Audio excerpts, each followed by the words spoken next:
Titans, go!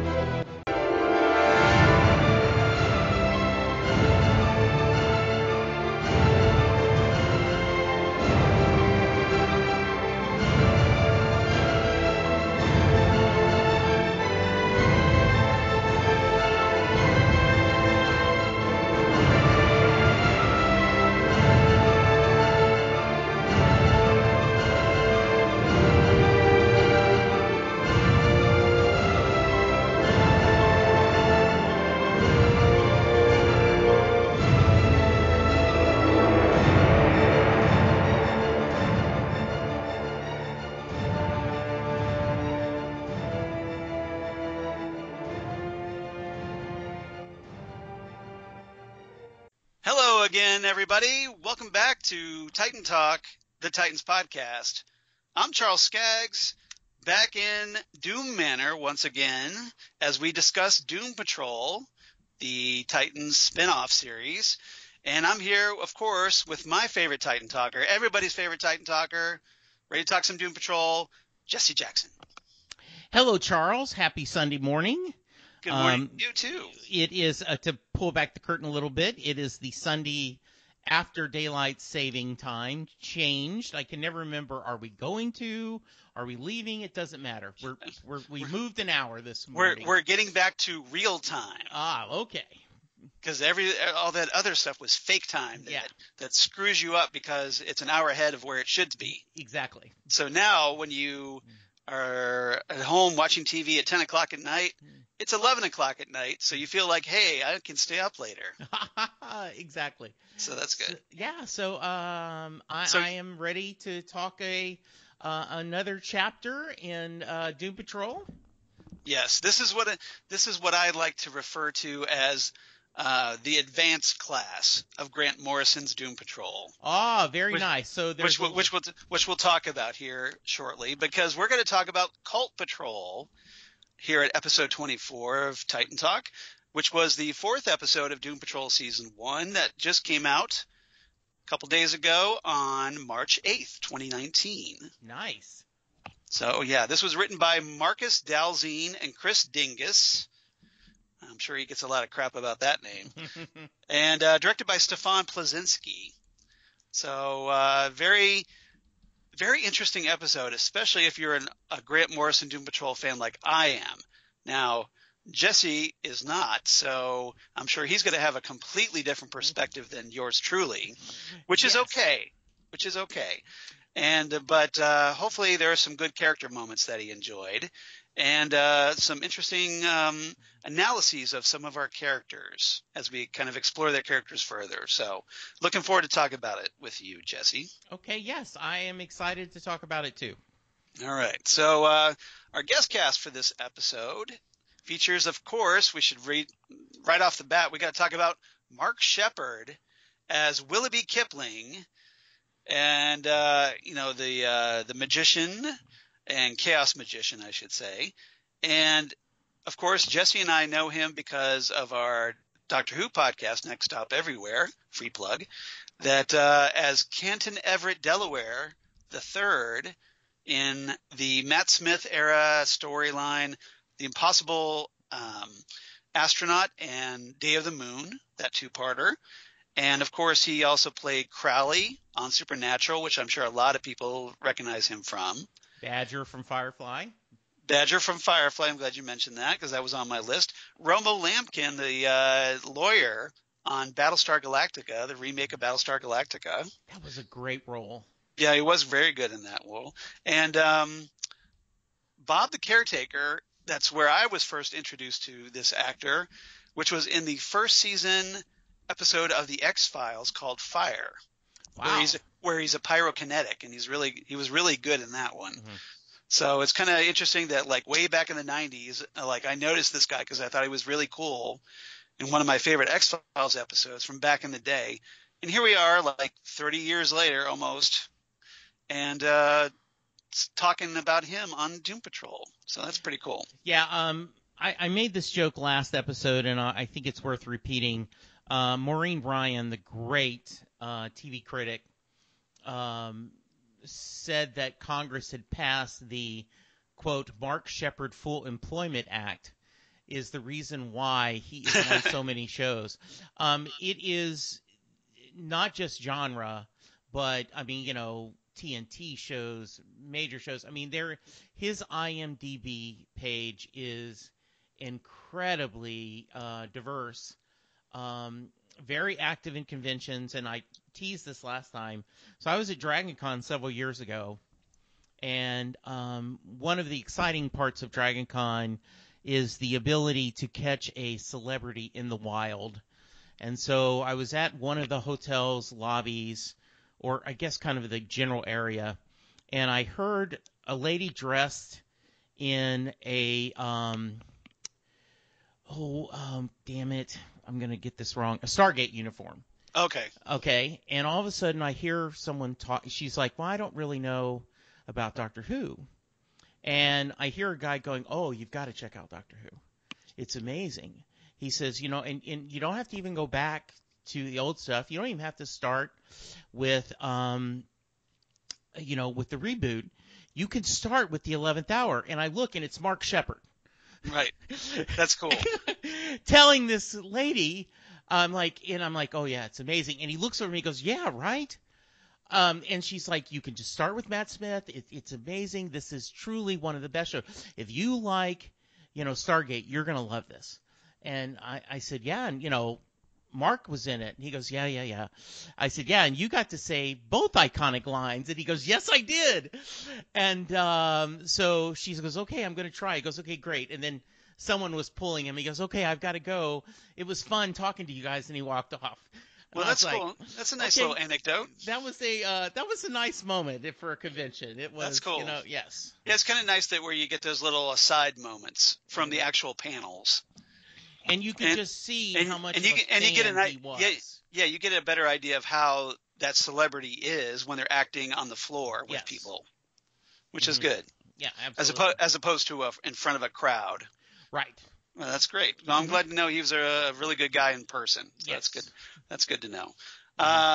We also had Lili Birdsell in this episode as Martha, the rather disturbed mother of Elliot in this episode, and she also plays Mother Archon, the dual role. That's she was recently notable because she played a character named Lucy Bauer, one of the scientists in the Darkhold project on Agents of S.H.I.E.L.D. recently. Okay. So that may be where you've seen her before. And she's also been on episodes of Castle, which is a show I know you're familiar with. Absolutely. And also Angel back in the day. She was in an episode of Angel. So she's been around a while. We had Ted Sutherland, who plays her son Elliot, the unwritten book, shall we say. And he was recently on a TV series called Rise, if you're familiar with that show. It wasn't on – I don't think it was on very long. No, and I tried it because I was a big fan of Smash, the show about Broadway and Marilyn Monroe. I tried this one, and I just did not care for it very much. Well, probably a lot of people didn't care for it, which is probably why it's not around anymore. Yes. We also had Michael, and I hope I'm pronouncing this right, Seal-Abba, or Seal-Abba, as Martha's husband Todd, the one she kills, slices right in front of her son Elliot. Yes. And also the rather inert Father Archon later in the episode. And then we had a voice actress named Chantal Berry who played the voice of Baphomet, the horse head oracle that features later in the episode that we'll talk about.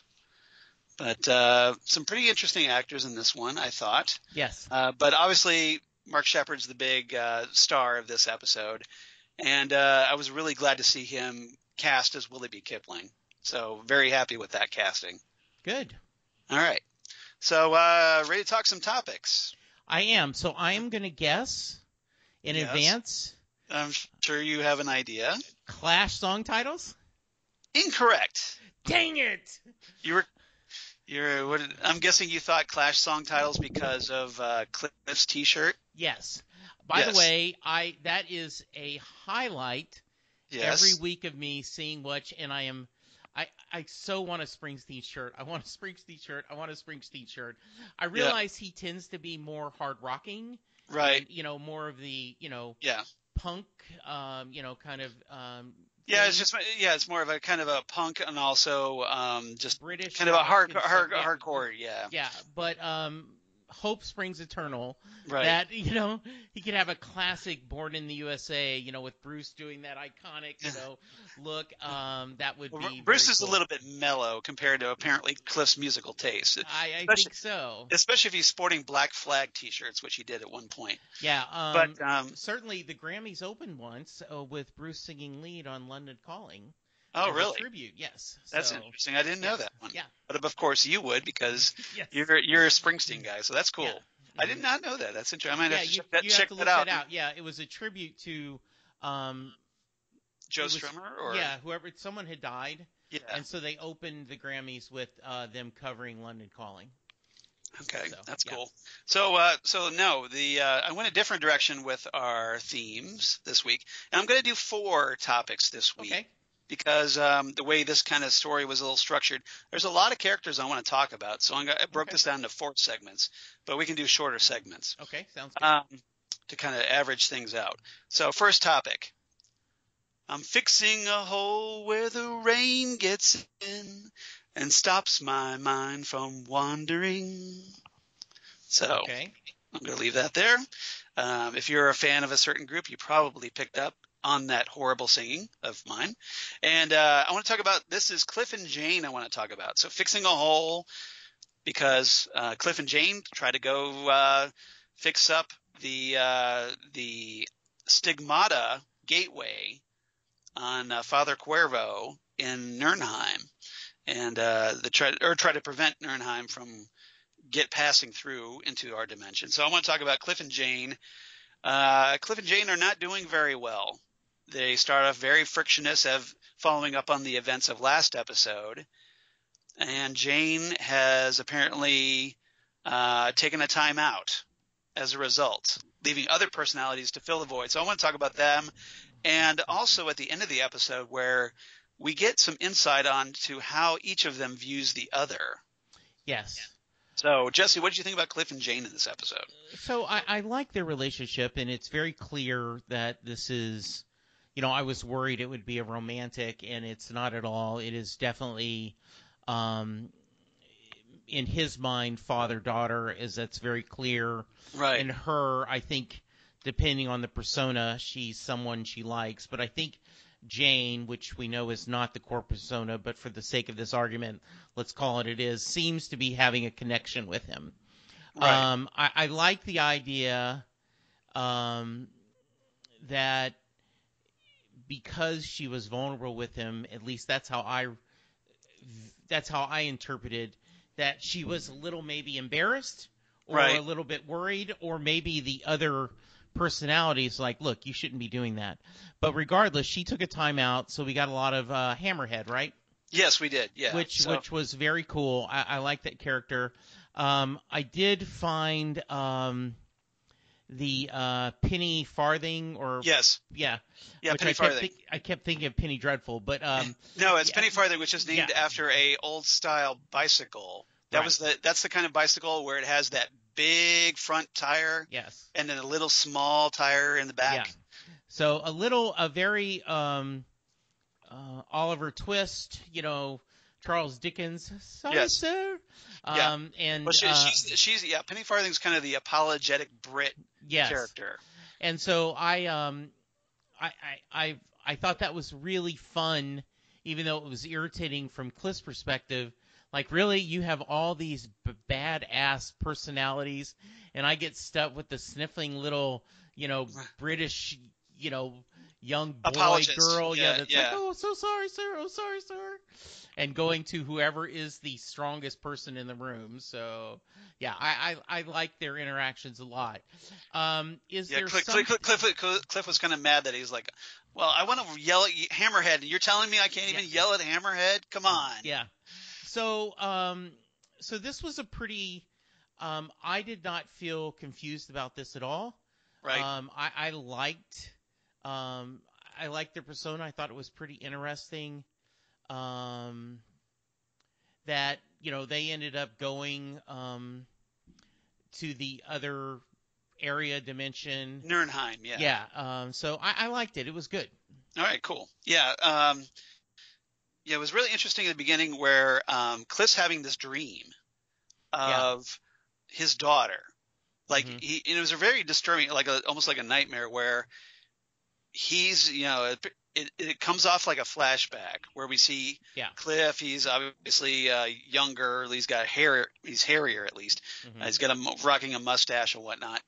And he goes to pick up his daughter, Clara, from her crib after she's crying. And he notices his reflection in a mirror by the crib, and he sees his robot man self in there. And so you think, okay, well, that would shock him out of it. But then we cut to Clara, who's now slightly older, a little girl, wanting to curl up with Cliff and take a nap with him, her father. Yeah. And that turns out to be it's almost like a dream within a dream. Yes. And then Cliff wakes up this time and he finds Jane there. But right off the bat, you kind of notice that, well, Jane's has her hair up in kind of pigtails like Baby Doll. Right. So at some point during the night, Jane came in as Baby Doll. And remember, Baby Doll was afraid of Cliff. Yes. So now all of a sudden, Baby Doll wanted to curl up with Cliff and felt safe around him, which I thought was interesting. Absolutely. And then Cliff wakes up, and then wakes her up. And it's not Baby Doll after all. It's Hammerhead. And Hammerhead is all, like you said, I think she was embarrassed, but she's angry because she was in that kind of embarrassing position left by Baby Doll. And then from there, it kind of leads into Cliff wanting to know, like, okay, where's Jane? I want to talk to Jane.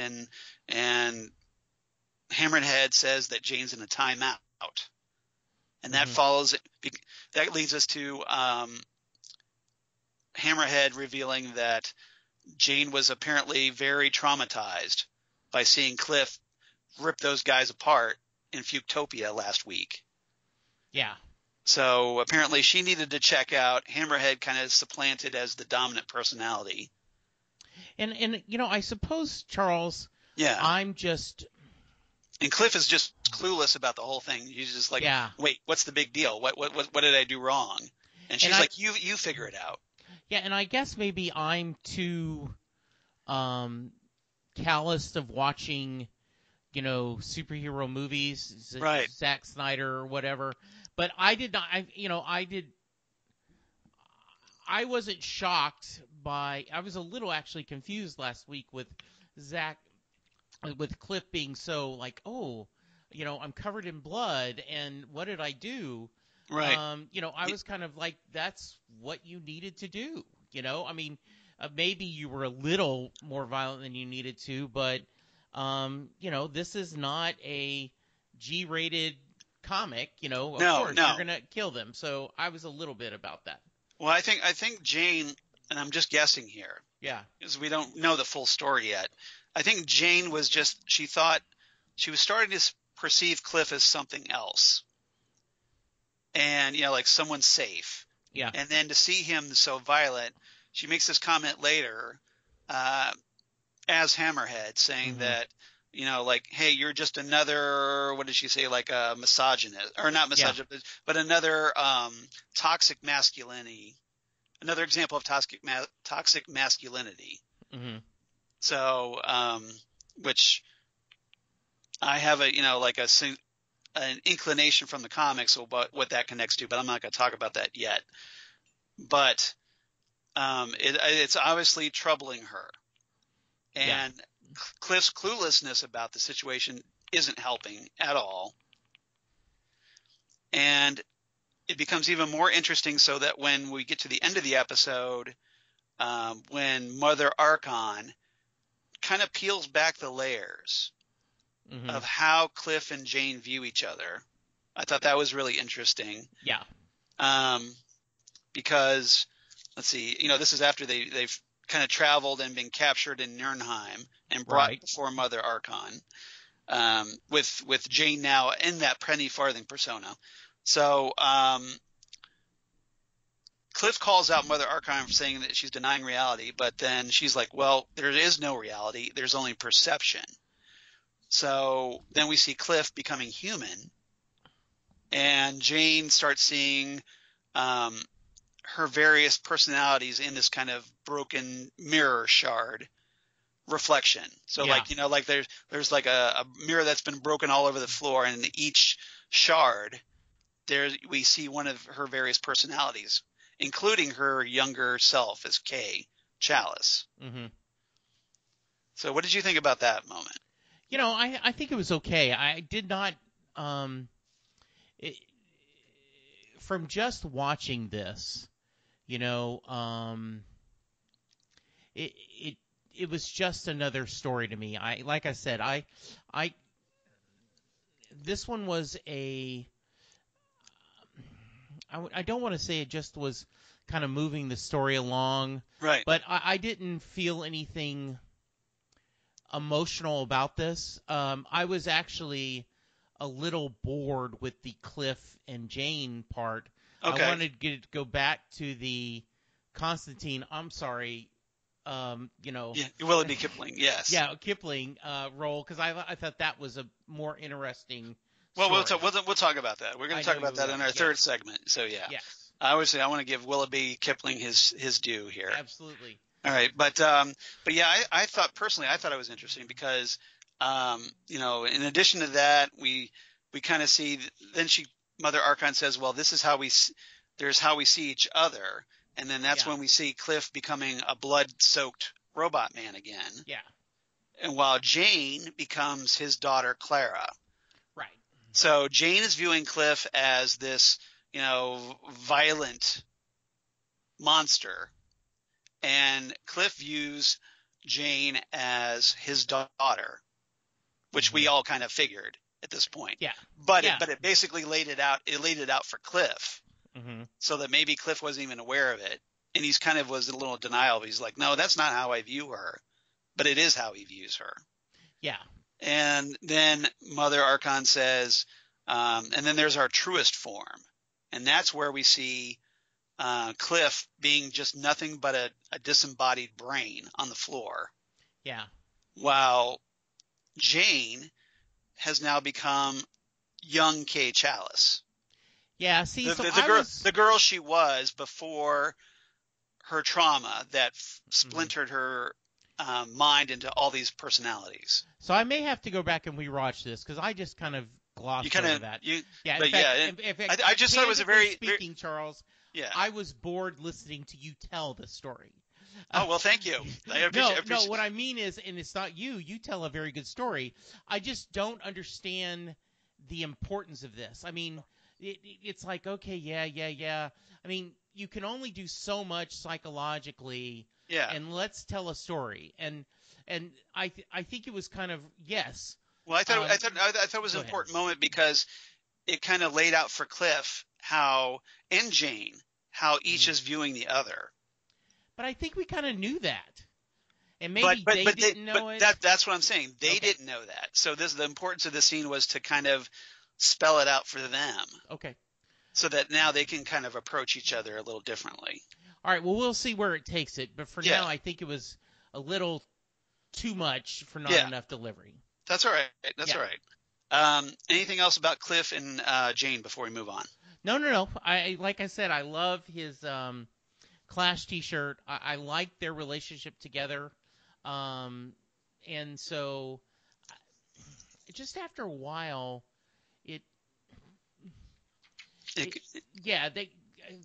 they try too hard sometimes. Okay. So, yeah. All right. Well, see, I personally thought it was psychologically interesting, but that's me. Yeah. No. I enjoy those little I enjoy those character insights. Do you feel now? This is not the Grant Morrison, 407, advanced Grant Morrison twist, or is this part of that? Well, that part there with Cliff and Jane was something created for the show. Okay.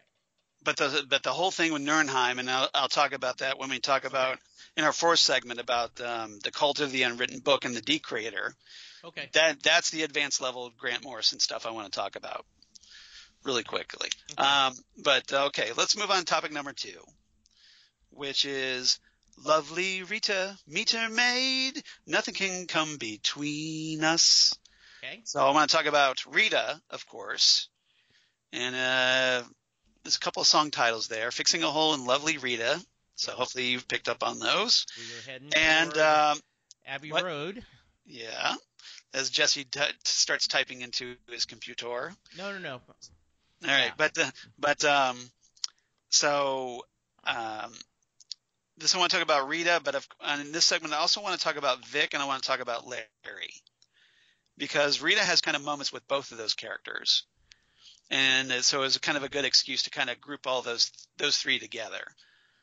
So let's talk about Rita first, where Rita is again being very reluctant about being a hero, and it's only kind of like she starts off like disinvited from the team meeting that Cyborg sets up. Yeah. And she's kind of annoyed with that. And Cyborg goes, well, hey, I didn't think you'd be interested. Yeah. So what did you think about Rita in this episode? So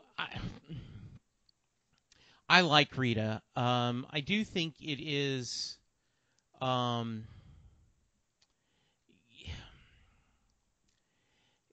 it's starting to be a little frustrating with me, and it just may have been the episode. Yeah. I watched it yesterday morning, but I'm a little irritated with Rita.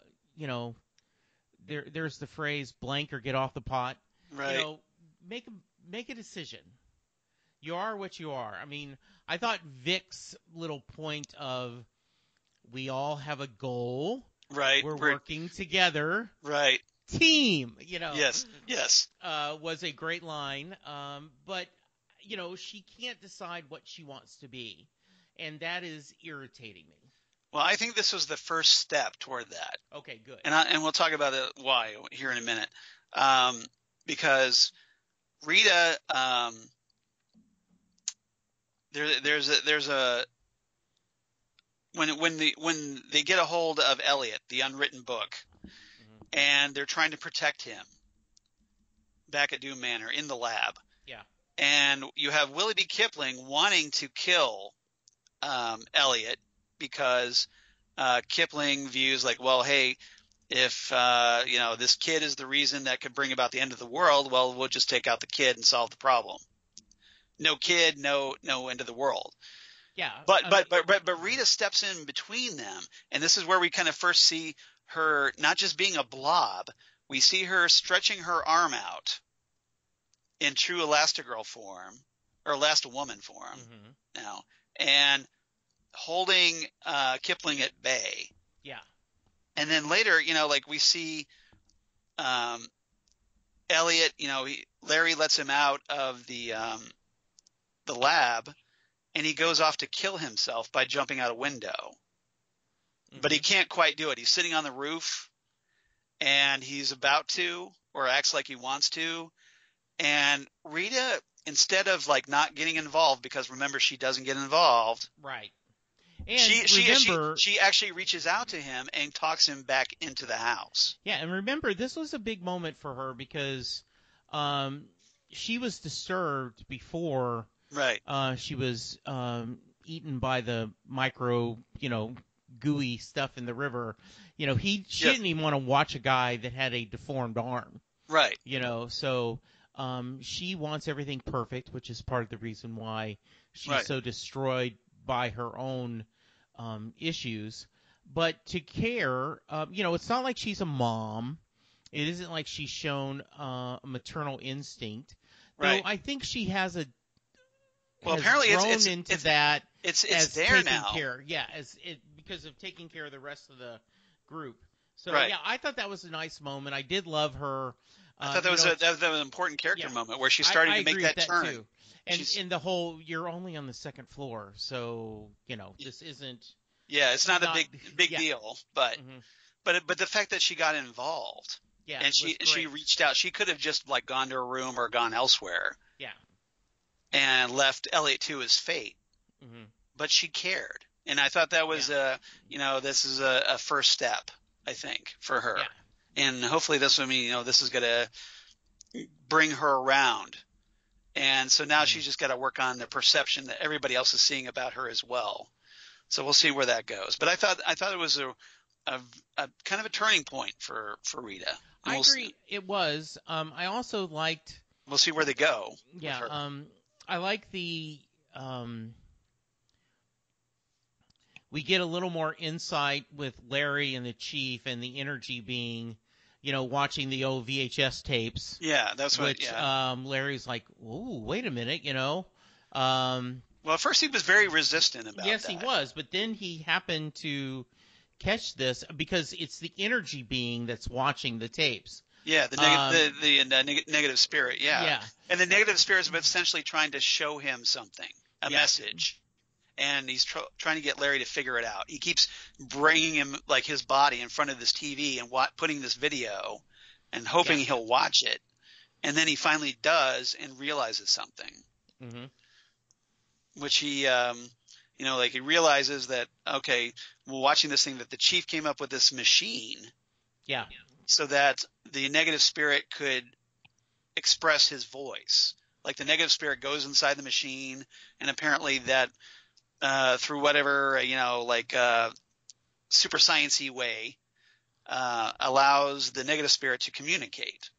And he does. He says that the only word, though, he says is torture. And this is in reference to how do you, the chief asking the negative spirit, how do you stay inside his body? Yeah. And he says torture. So apparently there's some reason why the negative spirit feels like it has to be there, even though it doesn't. It's painful for the negative spirit to be there. Yeah, I thought that was I didn't quite understand that, but it made me interested. I thought that was a nice twist. But and you notice that Larry was left, kind of pondering this. He was left like. Okay, I didn't expect that that's how the negative spirit felt. So maybe this kind of changes his outlook toward the spirit inside him. So what did you think about, do you think that was a kind of like an eye opener for Larry? Yeah, I think so too. I think, he's had, so far he's had one of the most significant journeys. Right. As we're getting to know him. I thought that was really one. I was glad to finally hear the negative spirit actually have a voice and talk. I do know it. I'm going to go on a tangent, but bear with me, Charles. Go ahead. Often when fans are watching a TV series that has a romantic couple, will they or won't they? Yes. They're very, okay, they need to go ahead and get together. We need to get together. They need to get together. And instead of enjoying the journey, I found myself a little bit guilty of that, going, okay, I need Larry and the negative man to start talking. I need them to start talking. Right. And now I'm like, okay, you know what? Back off. Enjoy this journey, because they are trying to make this, they are a story they're trying to tell. Right. And so I really like this. That part of the episode really did move forward in a better way. I found more significant than I did the Cliff and Jane stuff, even though Cliff and Jane are two of my favorite characters. Right. Well, Rita's character arc seems to be like, okay, how does she become a hero? Yeah, how does she become involved? Now, while Larry's is, how do I come to terms with what's inside of me? Yeah. That's the way I'm viewing it. That's his character arc. And I like the way this is progressing. We're getting little tidbits, and Larry's getting these little insights, and I really like that. Yeah, I in a general term, not to get too global. Right. But they seem to be doing a good job, from my perspective, Charles, of there is a grand story. We're looking for the chief. Yep. We have little side pockets like this one trying to protect the book. But overall, they have done a nice mix of, looking for the chief is your story, but we're using this as to tell our characters' journeys and a lot of character moments and character development. So looking for the chief is almost like the MacGuffin. Right. And this is, so I like that a lot. And we are getting to see the chief because we're getting to see him through these videotapes. Right. And we get some kind of insight. Yes. Into, some background story that that kind of helps propel the main story forward. And by the way, you probably saw this. Yes. But the original,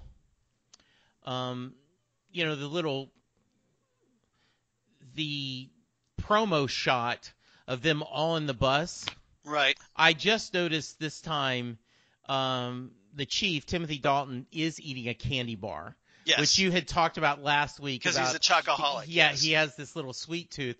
And I thought was like, oh, look, this is well done, Charles. Way to point that out. So, yes. Well, I'm glad. I'm glad you appreciate that insight.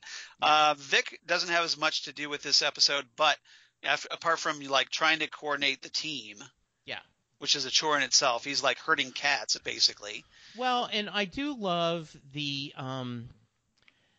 interaction between Kip and Vic is because science, magic. The contrast, yes.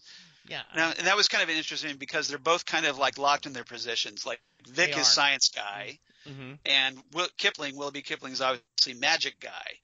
So there's this great moment when the two of them are having to fend off the Dry Bachelors. And one of the agent groups of the cult of the Unwritten Book, and Vic pulls out his sonic cannon, so we got to see his sonic cannon for the first time, which I thought was really cool. Yes. And Kipling starts pulling out a flaming sword out of his back, and so they start going through the Dry Bachelors. They start slashing them up. And, turning them into the letters that were never sent. And Vic and Kipling have this kind of appreciation. There's this great moment where, Vic goes, nice magic, and Kipling goes, nice science, as they're carving through these guys. Well, and I thought it was a good bonding moment until, of course, Vic gets thrown to the wolves so that Kipling can go off and try to kill the Unwritten Book again. And one of the things I really I thought of is Jesse Pinkman from Breaking Bad's great, science. I really liked the interaction between them. And who doesn't love a flaming sword? Exactly. But also the sonic cannon. I mean, it was really, really. It was a good action sequence. Yeah, it was a very good action sequence. Yeah, I thought that was good. All right, anything else about Rita, Larry, or Vic before we move on? Nope. Okay, third topic. The magical mystery tour is coming to take you away. Coming to take you away. So, take you today. Did you come up with these topics yesterday? So all my troubles seem so far away then. Yes, they did. Yeah. Thank you for the head. You had mentioned this last episode. Yes. That and I didn't remember it all, but Willoughby. Yes. I'm watching this and I'm going, he seems real familiar. Yes. And so I said, didn't Charles say something about this? But you said it very. I was going to cover that. I knew you were going to, but I just wanted to share, and I'm setting you up to tell the story. Yes. Yeah, I did kind of address this a little bit last week, but just enough not to, kind of a tease. Tease, exactly. Yes. So I'm a writer. I like to tease. Yes, things, you are.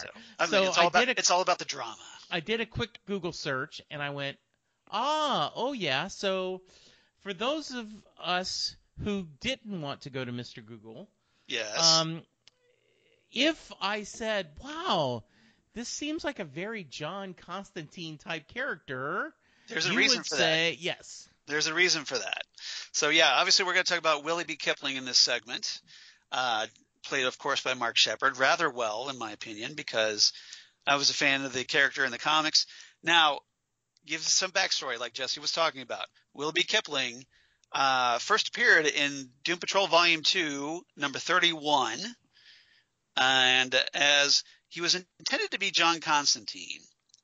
But Grant Morrison at the time wasn't allowed to use Constantine for whatever reason.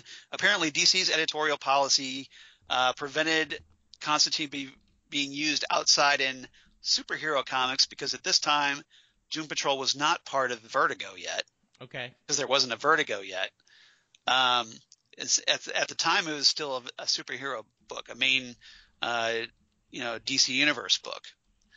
And so Grant Morrison created Kipling as a substitute, and he based the character on actor Richard E. Grant's title character from the British cult film With Nail and I. So if you're familiar with that film. I am not, but okay. But yeah, so but apparently is kind of a like a scoozy git magician type, and so very like Constantine, but a little bit stranger. Mm-hmm. And he kind of describes himself, and this is one of a good line here. I thought that where he refers to himself as like he's very big in the world of international strangeness, mm-hmm.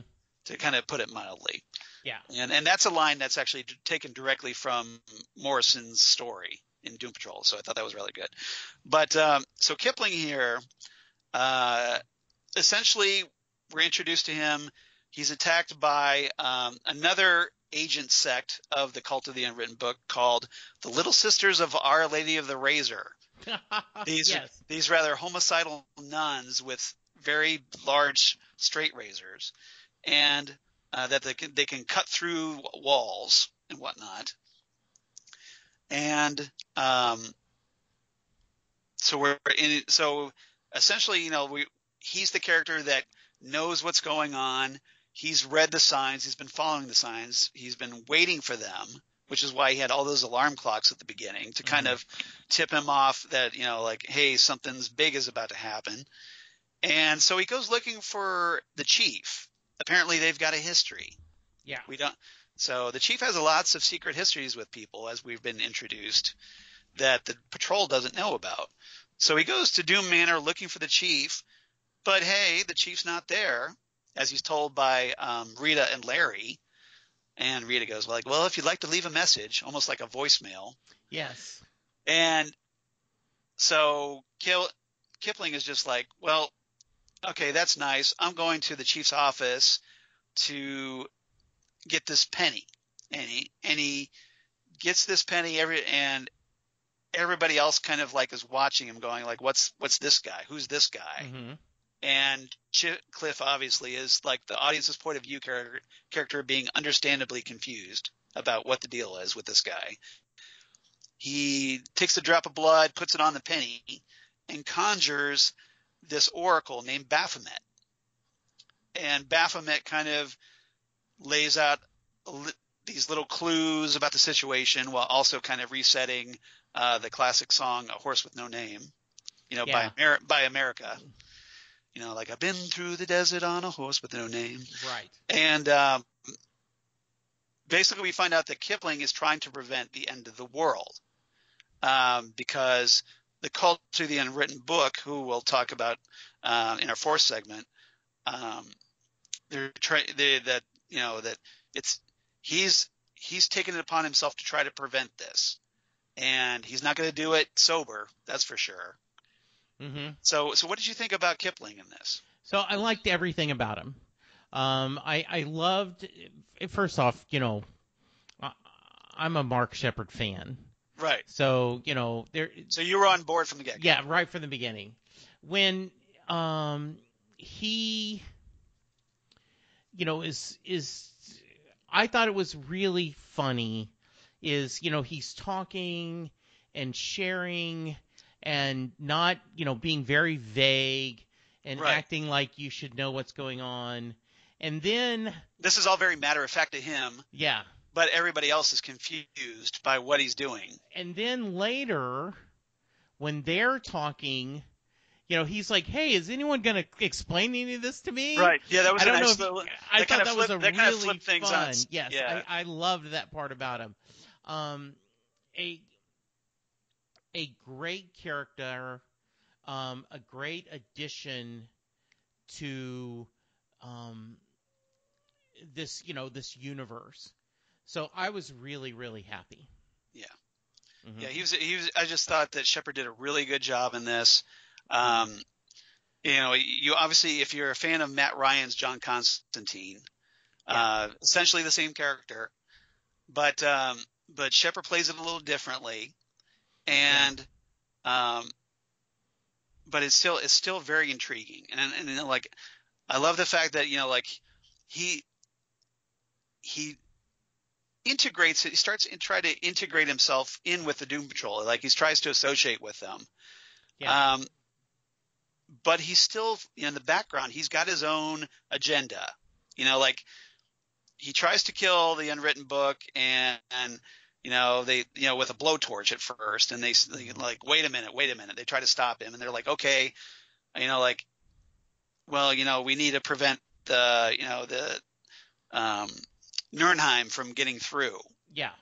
And so he sends Cliff and Rita. They go off to Spain and whatnot, and the rest of the team is there to try to protect the unwritten book, Elliot. Mm-hmm. So, but then Kipling comes around at that first opportunity, and like I talked about, he threw Vic to the Dry Bachelors as a distraction so that he could go back and try to kill Elliot again. Yeah. So even though he's being friendly, he's this like, well, he comes off as this just like Constantine. He comes off as this kind of like, well, he's kind of half drunk all the time, and he's doing weird magic, and he's kind of oddball, but he's okay, like an okay guy. But in the background, he's got his own manipulations, he's got his own ideas, and his own agenda. And I thought that was, again, like Constantine, very, very putting up a front and then having his real agenda concealed in the background. Yeah, what I found amusing, and also kind of an ask a question, right, is to parody or to use a another quote, where does he get all those fabulous toys? Right. You're like, where does he? Okay, yeah. Well, I'm gonna need this Janis Joplin, dental floss, dental floss, and all this. Yes. Like, where does he keep all this, and how do we get it? Well, apparently he picks this stuff up as he goes along. Like he's got like a stick of knowing gum, which kind of gives him like an answer to a question, and apparently it's his last stick, so he doesn't have any more. We're told that. But he's got all these little magical tricks, and kind of like the Doctor on Doctor Who, where he just reaches into his pockets and pulls out whatever magical nonsense item he needs to solve a problem. Yeah, and and you figure he has magical pockets that are bigger on the inside. Yeah. Where he can keep everything, and you also know. Well, it's magic, so they're pockets of holding. Yeah, there you go. Yeah. So that way he can sit there and go, and I'm sure he does collect. He collects trinkets and stuff. Trinkets. The perfect way to say it, because you never know when you're going to need that. So right, exactly. He's just like, well, I might need that at some future point. I better hold on to this. Yeah, exactly. Yeah, and it just so happens, that he had Janis Joplin's dental floss, which apparently is like one of the few things that can sew up rips in the universe. Yes. So I thought that was cool. And also a great line, Jane, I knit. Yes. Does he even know how to sew? And so, that was nice. Yeah, that was a nice little twist, because everybody looks at Rita, understandably, because they know she crochets and whatnot. Yes. But Jane, is like, I knit, Yeah. I thought that was rather cool. Mm-hmm. So I thought that was cool. So obviously we're going to learn more because this is a part one of apparently a part two story. Yeah. But Kipling was kind of a recurring character in Morrison's Doom Patrol. Were you happy? So this may not be the last time we see him after this adventure. Was this a? Were you Hopefully happy to see? I mean, I did was- they I do was- a good job of taking I the thought- character from the comic into this? I thought it was rather faithful. Okay. You know, Sheppard, you know, obviously brought a lot to it himself into the role, Yeah. but I was very satisfied with the casting. I thought it was rather good. Good. Okay. And I'm looking forward to seeing Mark Sheppard again, hopefully in future Doom Patrol episodes. Absolutely. As more weirdness happens, hopefully later on. Yes. All right, last topic, really quickly. And in the end, the love you make. Okay, so we had Fixing a Hole, Lovely Rita, Magical Mystery Tour, and The End. Which, Yes. of course, if you're a Beatles fan, Absolutely. you would pick up on. And the reason I chose those was because Kipling had a couple of protective spells, and he put one on Elliot saying the song "Love Me Do" by the Beatles backwards, Mm-hmm. and he kind of laments later on that he should have done "A Hard Day's Night" instead. Yes. But he couldn't remember the words to that. Exactly. So a couple Beatles songs were referenced, so I thought Beatles songs. Perfect. So this I want to talk about the Cult of the Unwritten Book and the Decreator. And the Cult of the Unwritten Book was also first appeared in Doom Patrol number 31, just like Kipling. Okay. So it's like a 3-part story from Doom Patrols 31 through 33. And so these 2 episodes, I'm guessing, is basically an adaptation of that storyline. Okay. So if you want to check out the original source material, go read Doom Patrol 31 through 33 Okay. of the 1987 edition of Doom Patrol. And the cult is essentially like what it says on the wrapper. It's a cult. It's an end of the world cult, a death cult. Yeah. That basically they're looking forward to this being that they're trying to call into this dimension called the Decreator, which is depicted as this giant eyeball in the sky, which is also right from the comic books. And this apparently the Decreator is a being that can, as it says on the label, decreate things. So basically, it wipes things from existence, Mm-hmm. which is not great if you're the universe and you kind of like things being in existence. Yeah. So you know, like things will disappear, things vanish, and that's the Decreator because that's what it's almost kind of like a virus. And once it gets inside and infects our dimension, like just like a computer virus, it kind of screws things up and things that were on your computer disappear magically. Right. So that's essentially what it is. So the cult is trying to bring this into being, and they've got a lot of weird agents that work for them to try to accomplish this goal. We got to meet 3 of them. We were introduced to the Dry Bachelors, which were these created from dead skin and love letters taken from romances that turned sour, or letters that were never sent. And we were introduced to the little sisters of Our Lady of the Razor, which I talked about, and the Hoodmen, which were these kind of like strange Ku Klux Klan looking guys. Yeah. In kind of red Klan robes that capture Cliff and Rita in Nirnheim. And they all come from the Nirnheim is revealed as this city that existed like 1,000 years ago that was destroyed. And this is like the ghost of the city. And apparently you can turn up in various objects throughout history. And as we find out in the course of the storyline, well, hey, Nirnheim just happens to be located inside a snow globe on the chief's desk in his study. Ah, okay. So that was the reason. I wondered why. So that was the reason when you pulled back from the camera, Mm-hmm. and he kind of exited Nirnheim outward. That's when we came upon the snow globe. And if you remember, Jane was saying that when Penny Farthing first arrived in Nirnheim, that this isn't real snow. Yeah, she did say that. Right. And the reason for that is because, hey, they're inside a snow globe. They just don't realize it. Okay, very cool. So pay attention to that snow globe. It probably will be very important in the second episode. All right, sounds good. But, there's a bunch of other agents we haven't met yet. Maybe we'll see in the second episode. There's like a group called Fear the Sky, the Mystery Kites, the Never Never Boys, the Needle Children, Pale Police, Whispering Jack, the Starving Skins, the Bellmaster. So there's a bunch of like other weird creatures that work for the cult. So maybe we'll see some of them in the second episode. And that's why, hence the title, Cult Patrol, because I did not understand that. So, okay, good. Yes, I appreciate that. Yeah, so essentially, like, it's this big, massive organization, and they have little subdivisions. Okay. That work for them, doing various things. Okay. And then at the top of this are the Archons of Nirnheim, which we saw that Elliot's parents become. They talked about how they were ascended to a different level. That was kind of their reward for taking care of the book all those years. Okay.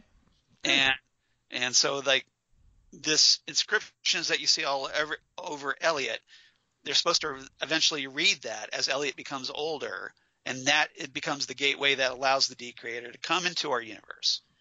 Yeah, everybody got that? Yeah, I thought it was a nice twist that, you see the Elliot growing up. You see every year on his birthday, and at first, there's writing.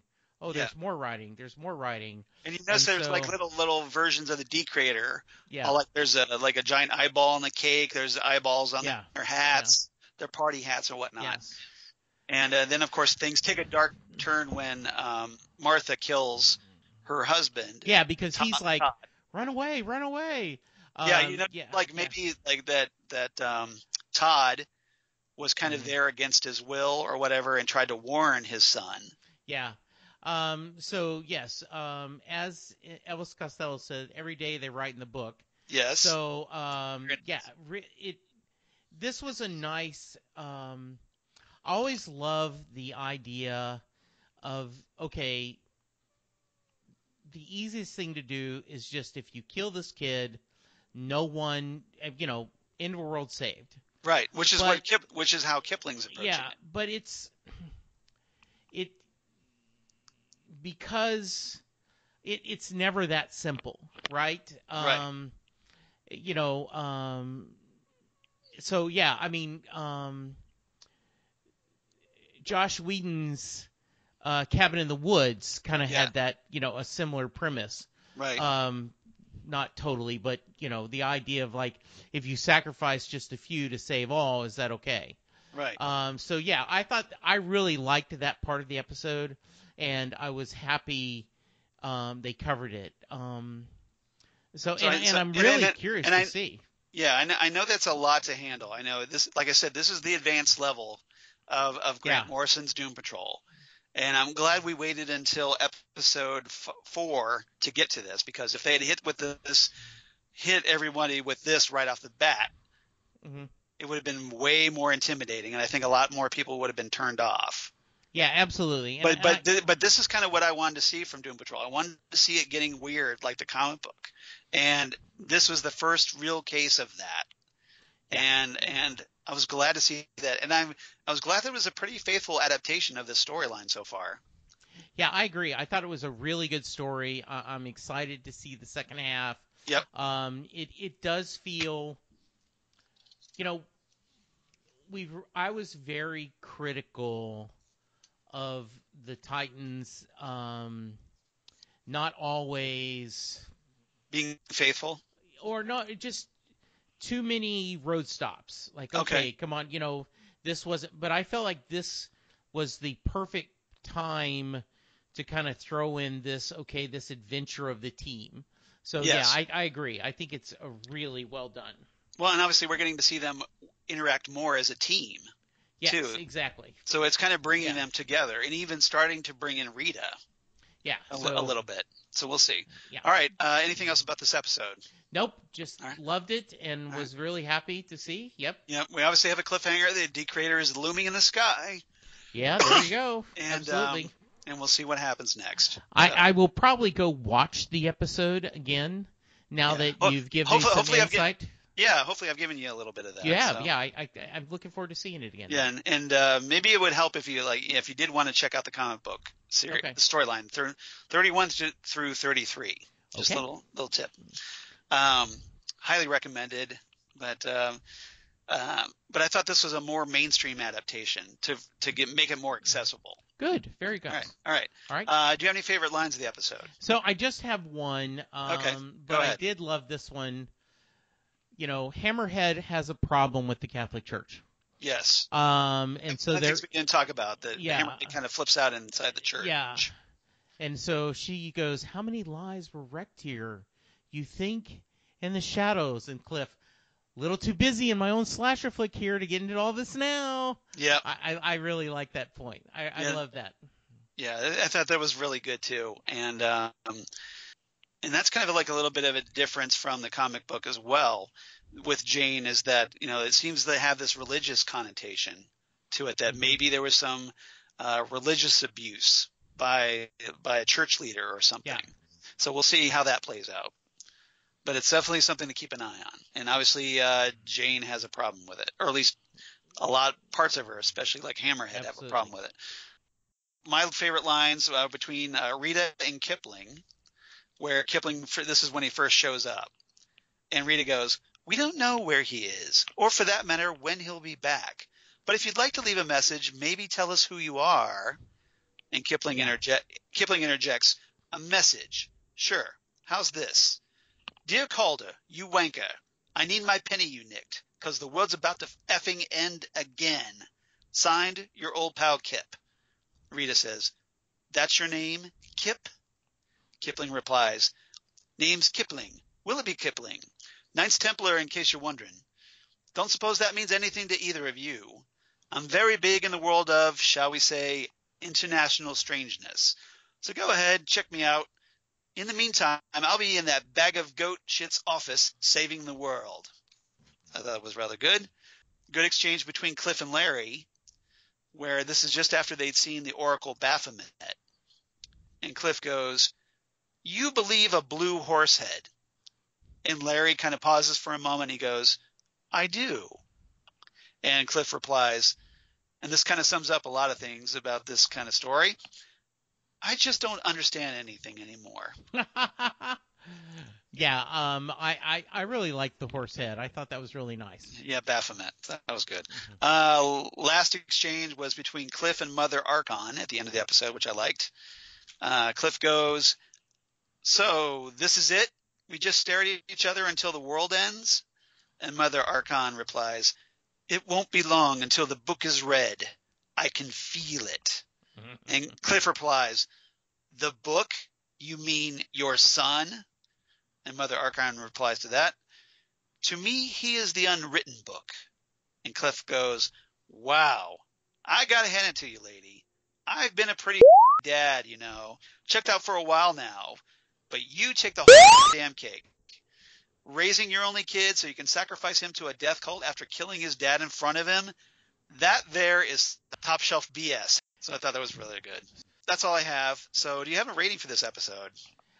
Yes, I give this, it was a good episode, so I would give it 8 punk rock t-shirts. Okay, for Cliff's, because Cliff has a whole wardrobe, and unfortunately, I'm waiting for DC Universe to start selling these things. Yeah, I don't know if they're legitimate or they're not going to get. They're not getting the. I mean, there's some that are band T-shirts that they probably wouldn't be able to sell. Yeah. But there are some where like Cliff's has the Hello World T-shirt that I'm sure they could sell on DC Universe, and I really wish they would get around to merchandising these shows, like Titans too. But we'll really want some Doom Patrol merchandise now. Absolutely. I like this one slightly better, probably because I was really glad to see Doom Patrol finally embracing the Grant Morrison weirdness, which it did in a huge way this week. So 9 out of 10 D-Creator birthday cakes. Nice. I like that. You better come back here and eat this effing cake. Yes, that was very funny. Yeah, that was another great line. Yeah, that was good. So giant cakes with eyeballs, and now I want D-Creator cake.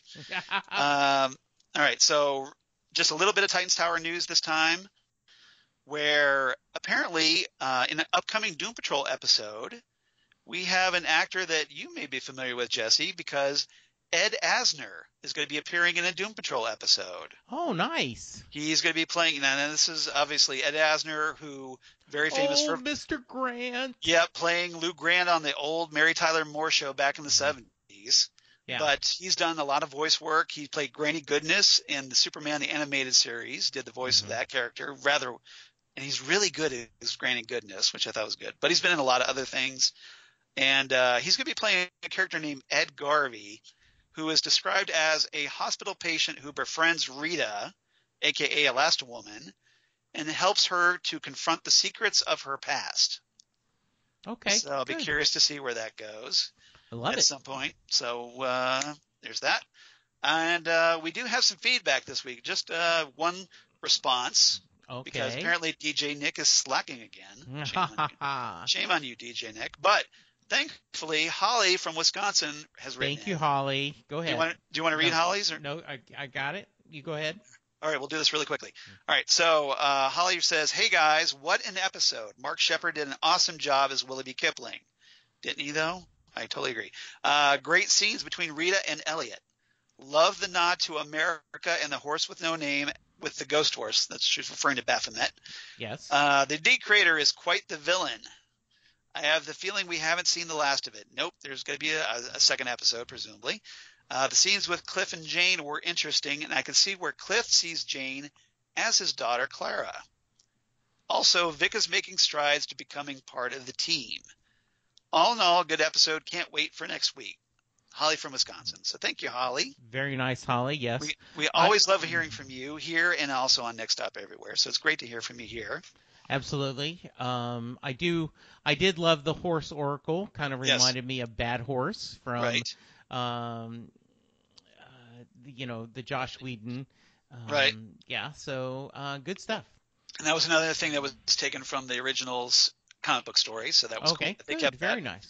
All right. So I will have to go check that out. Yeah, I highly recommend it. And maybe like Willoughby Kipling, I wouldn't approach it sober. Just saying. All right. Issues 31 through 33. 31 and 33. And that's the 1987 version. Yes. Not the original. Mm-hmm. This would be the second Doom Patrol series. Okay. So with Grant Morrison. So if you want to be like Holly, we definitely appreciate hearing from all of you out there in podcast land. So you can reach us at TitanTalkCast@gmail.com. That's TitanTalkCast@gmail.com. Or you can reach us on Facebook at Titan Talk, the Titans Podcast, or on the Twitter machine at Titan Talkcast. We'd love to have you like and follow us there. And if you would, also go to iTunes to rate and review us, because that helps people find us. And we definitely would appreciate more listeners, because we obviously would love to grow the podcast and would like to hear more from people out there. So if you have friends that you think might be interested in Titan Talk, or if they're Doom Patrol fans, please let them know about us, because we definitely appreciate that. Very nice. So if you want to reach out to me, you can get me on at Jesse Jackson DFW on Twitter. Charles and I are always talking about Doctor Who on Next Stop Everywhere, and he has had some wonderful special guest hosts that you should check out. Charles, how can they reach you? Of course, you can reach me on the Twitter machine at Charles Skaggs, or at Charles Skaggs on the Instagram. We definitely appreciate that. Facebook, of course, at Charles Skaggs in Hilliard, Ohio, or my blog at Geeky Things. Damn good coffee. And hot. Damn good coffee and hot, where I talk about all the stuff we talk about here on Titan Talk, including Titans, including Doom Patrol, news of other DC Universe shows coming up like Stargirl or Swamp Thing, Harley Quinn animated series, news of my other podcasts I do for Southgate Media, including the aforementioned Next Stop Everywhere, the Doctor Who podcast, or Ghostwood, the Twin Peaks podcast that I do with Zan Sprouse, wife of comic book artist Chris Sprouse, where we talk about all things Twin Peaks, David Lynch, etc., etc. So if you're a Grant Morrison fan and you're into that weird thing and you're also into David Lynch or Twin Peaks, Ghostwood would be right up your alley. Just saying. Absolutely. All right. Everybody, come on back next week as Jesse and I are going to discuss Paw Patrol, as in P-A-W, Paw Patrol, which is episode 5. Now, I don't have a description of what's going to be in the episode, but presumably it's part 2 of this story that we just featured in Cult Patrol. We find out how the Doom Patrol stops that wacky D-Crater giant eyeball in the sky. All right. And the Cult of the Unwritten Book. So stay tuned. Come on back. We'll be talking about that next time. Jesse, anything before we say goodbye? Just thank you, Charles. Thank you, listeners. We'll talk to you next week. All right. Take care, everybody. See you next week. Bye.